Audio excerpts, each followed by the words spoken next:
Welcome to Physics Vidyapeeth, the Advanced Learning Institute of Physics and Technology. Today I will discuss about the Coulomb's law and its application. So let's see what is. So now start with the Coulomb's law and its application. So Coulomb's law first published in 1785, and according to this statement uh, tells that the electric force between two charges is directly proportional to the product of magnitude of two charges and inversely proportional to the square of the distance between these two charges. The electric force always act along line joining the charges. So अगर यहाँ पर आप statement को देखोगे तो this statement is made up of the three different statements. What are the three different statements? पहला statement ये कह रहा है कि the electric force is directly proportional to the product of magnitude of two charges, which can be described by this equation first. F proportional to q1 q2 upon q1 q2, F proportional to. And second statement ये कह रहा है the force is inversely proportional to the square of the distance between them. The force is inversely proportional to the square of the distance between them. Inversely proportional to the square of the distance between them.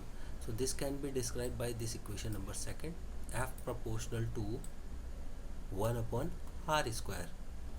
If and the most important line is the this force always act line joining the charges. इसका मतलब ये है कि ये force हमेशा दोनों charges को मिलाने वाली लाइन के बीच में ही लगेगा.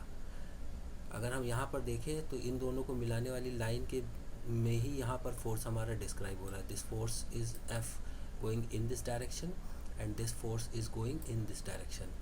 इसको हम दूसरे वर्ड्स में भी डिस्क्राइब कर सकते हैं. किस तरीके से डिस्क्राइब कर सकते हैं?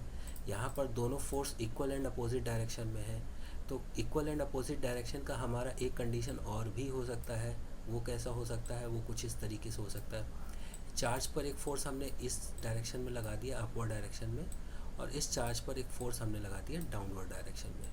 तो अगर हम यहाँ पर देखें तो these forces are equal and opposite. दोनों फोर्स इक्वल हैं and opposite in direction.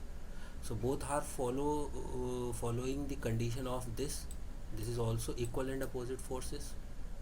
But what is the difference between them? This force is acting between the line joining the charges, and this force is not acting between the line joining the charges. So sometime question arises for the student related to this point कि ये जो force हमारा है वो हमेशा line joining charges के बीच में ही लगेगा. तो ये वाला जो कंडीशन है ये कंडीशन हमारा रॉन्ग होगा. अगर इस तरह की कंडीशन दे करके अगर कोई प्रॉब्लम आपके पास में आता है तो it means that will not represent the Coulomb's law. Okay, so statement तो क्लियर हो गया कि ये स्टेटमेंट हमारा तीन स्टेटमेंट से मिलकर बना हुआ है. एक बार फिर से हम रिपीट कर रहे हैं again.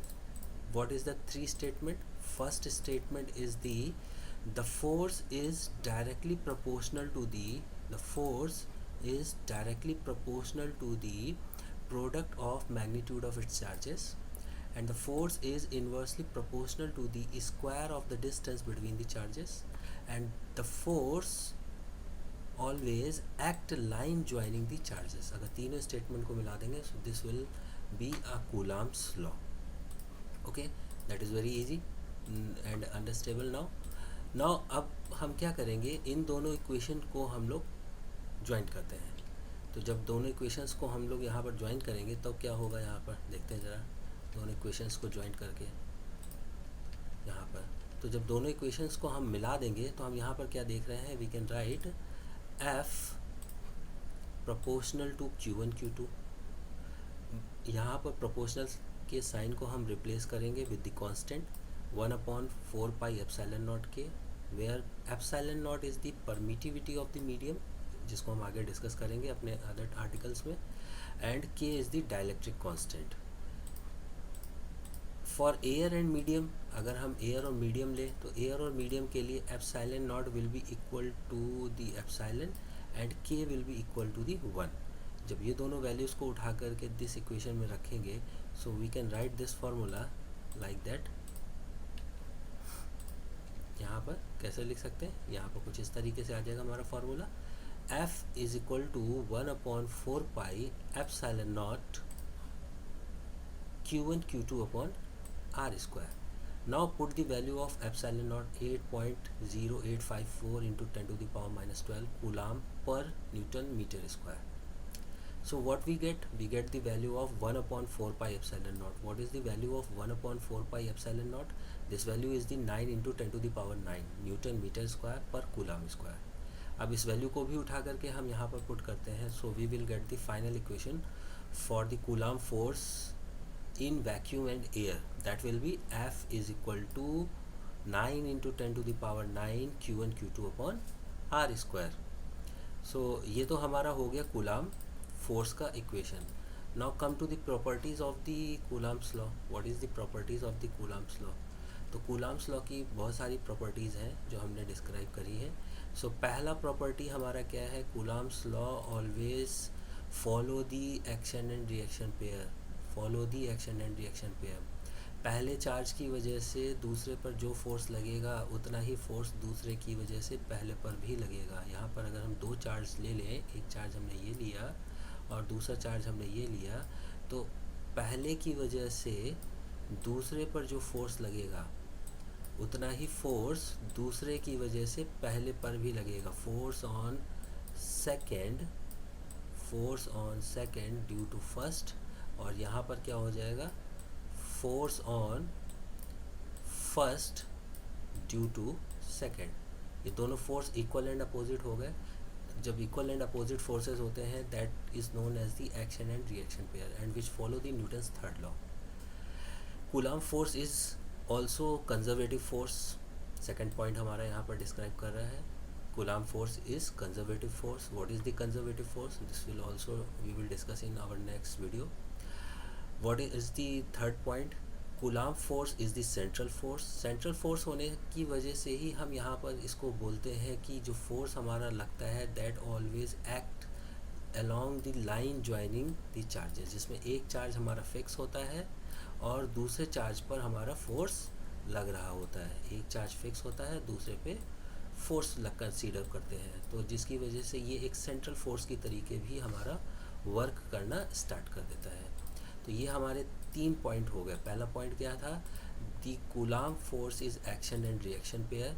What is the second point, coulomb force is conservative force. What is the third point, coulomb force is central force, because of that this force is always act along the line joining the charges. यहाँ पर ये हमारे points हो गए सारे discuss. अब इसके बाद नेक्स्ट पॉइंट हमारा क्या है, अगर नेट फोर्स हमारा ज़ीरो है then momentum will be conserve. इससे रिलेटेड कुछ प्रॉब्लम्स आते हैं जिसको हम लोग प्रॉब्लम सेक्शन में डिस्कस करेंगे। And fifth point is if the centre of mass at rest and momentum is conserved then this follow the mass conservation law. Okay, so mass conservation law में हम बात करेंगे ये कंडीशन तभी apply होगी जब हमारा सेंटर ऑफ मास फिक्स होगा। ओके, इससे रिलेटेड भी हम लोग जो भी न्यूमेरिकल्स हैं, जो भी प्रॉब्लम्स हैं, वो नेक्स्ट वीडियो में करेंगे। कुछ इंपॉर्टेंट्स न्यूमेरिकल होंगे जो हम लोग डिस्कस करेंगे यहाँ पर। ओके, अब नेक्स्ट पॉइंट क्या है, इसके बाद हमारा 6 पॉइंट क्या कह रहा है। 6 पॉइंट हमारा ये कह रहा है the force between the two charges is independent of presence और absence of other charges। इसका मीनिंग ये है कि अगर यहाँ पर हमने कोई भी दो चार्ज ले लिए, एक चार्ज हमारा ये है Q1, this is the Q1 charge and this is the Q2 charge।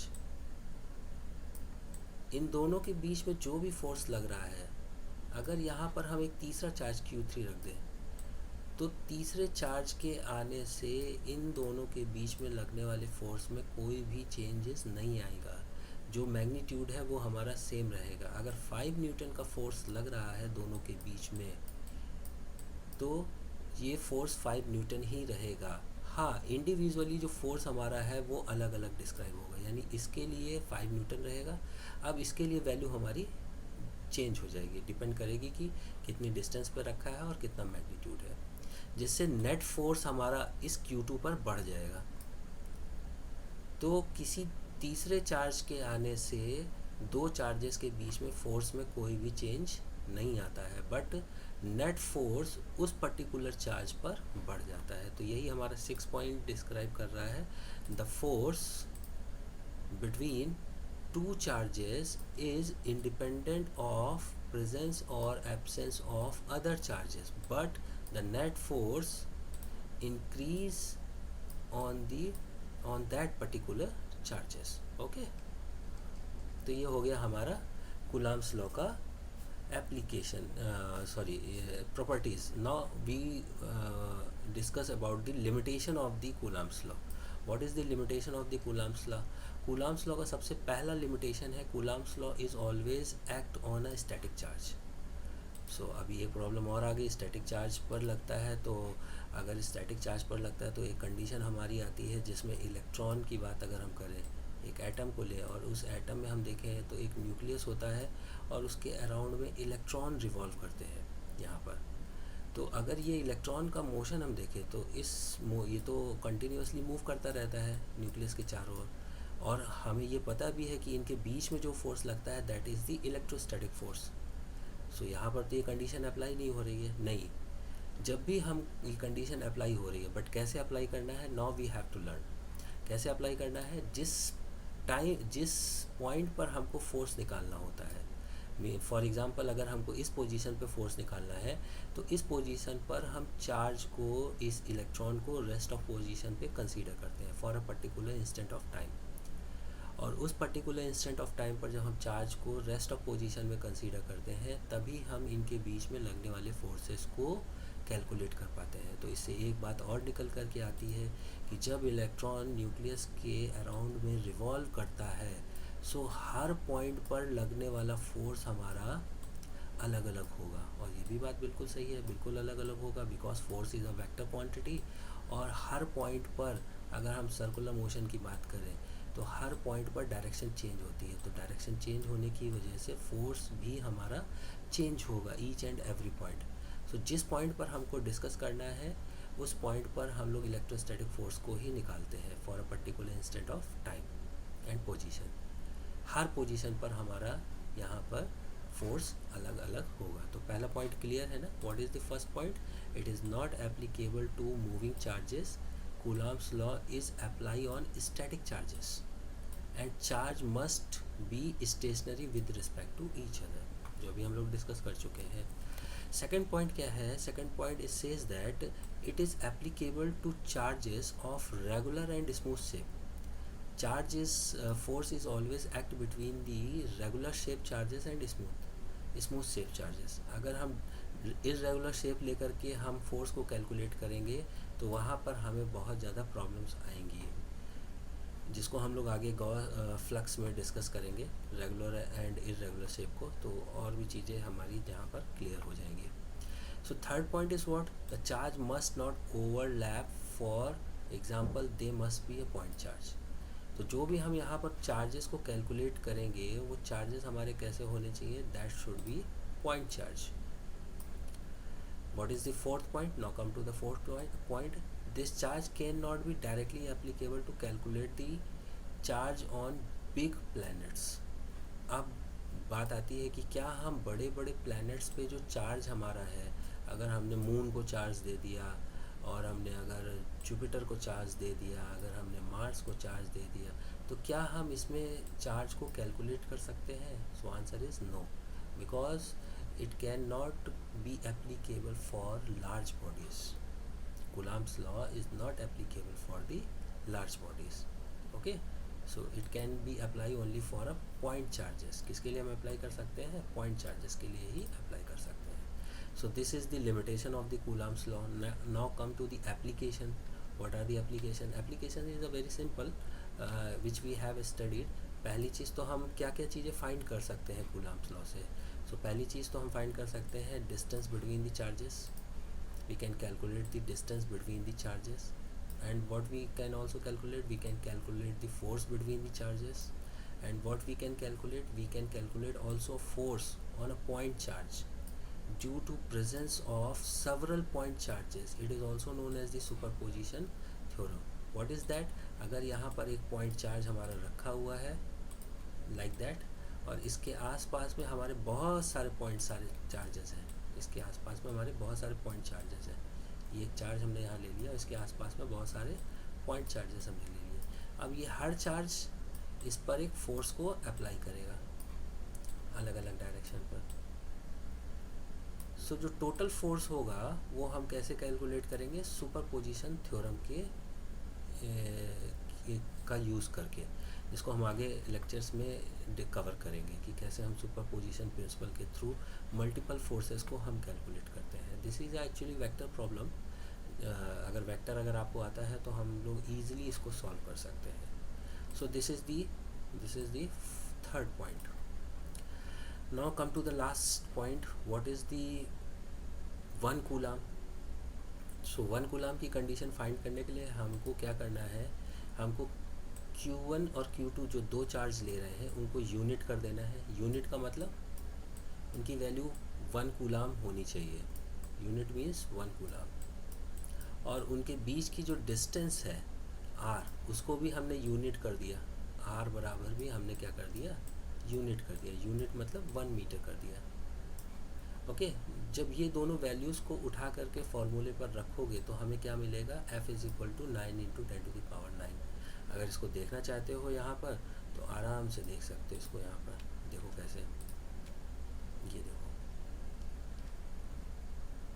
यहाँ पर हमने क्या किया? Q1 Q2 की जगह पर 1 रख दिया, R की जगह पर 1 रख दिया. So we get the F is equal to 10⁹9. So this force is known as the 1 coulomb. This force is known as the 1 coulomb. So how we can write that?